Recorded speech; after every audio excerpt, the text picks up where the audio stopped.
One of the first things people notice about me is that I'm quiet, strangely silent for someone who seems so loud around people he's familiar with. Somehow, so many of you got past the coarse outer layer that most don't bother trying to chew past. Although I consider my circle relatively small, I have way more people I can call friends than at any point during my childhood. I still remember move-in day, February 14th, 2021. Ironically, it was Valentine's Day when I first met so many people I would grow to love. With COVID and everything, it was several days before we met properly for the first time. That enormous double where I would spend the vast majority of my waking hours for the next 3 months. Our first dinner was extremely awkward. There are 6 nerdy guys in the room who barely know each other, and that tends to happen.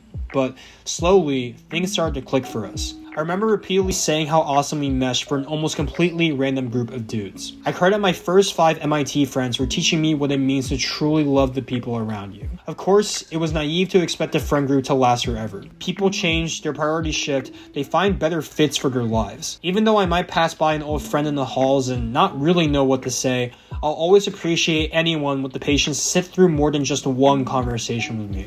Sophomore and junior year were weird. Things began to look completely different, including me. I failed friendships, exams, internships, and I even failed to be happy. Those 2 years were, honestly, among the worst of my life. Although I had a rock-solid support system from my friends, I was struggling so much with my identity, true core values, and constant feelings of unworthiness. It is during your worst moments that people will leave you. It is when you can't find the courage to love yourself that others tend to do the same. And it is precisely during those moments that I felt the most cherished. Whether I explicitly said I was depressed or simply wrote a text saying I'm going through it, you guys kept helping me fight to make it to the next day. And when I finally began feeling like myself again, so many of you couldn't be more excited to have me back. This year, senior year, was probably my favorite as a human being. Top 3, or we're just being disrespectful, the LeBron James of years. Although I did lose touch with more people than I ever had before, no hard feelings, it allowed me to invest my energy even more in my closest friendships. I love people, but I tend to isolate when I'm stressed,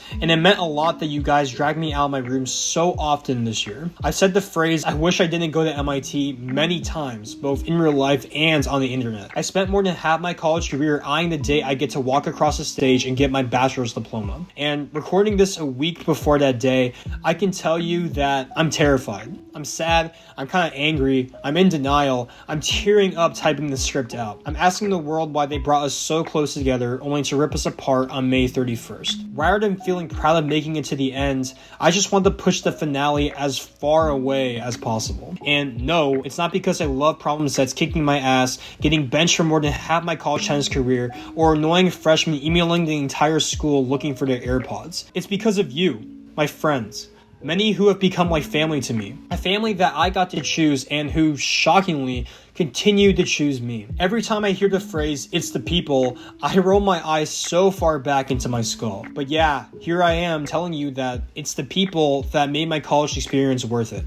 I fucking love you people. Thank you for accepting a boy who had never been accepted in his entire life. For every version of me you spent time with, enjoyed, cried with, and endured over the past few years. Tennis psycho Joseph, anti-anime Joseph, hopeless romantic Joseph, gym bro Joseph, NBA fan Joseph, overly loud Joseph, and even severely depressed Joseph. Thank you for laughing at all of the jokes, even if most of them sound funnier to me in my head than out loud. Thank you for not laughing at my plushies. Thank you for teaching me it's okay to be vulnerable. I am still in awe of the things you guys do. I feel like the dumbest person in the room every day, and I would like to think I'm pretty smart. It's incredible how you can all be such geniuses academically and professionally, and turn around and just be normal people. Although many of us will inevitably fall out of touch over the years, you will always hold a special place in my heart, no matter the distance. Thank you for being you, and thank you for helping me become me.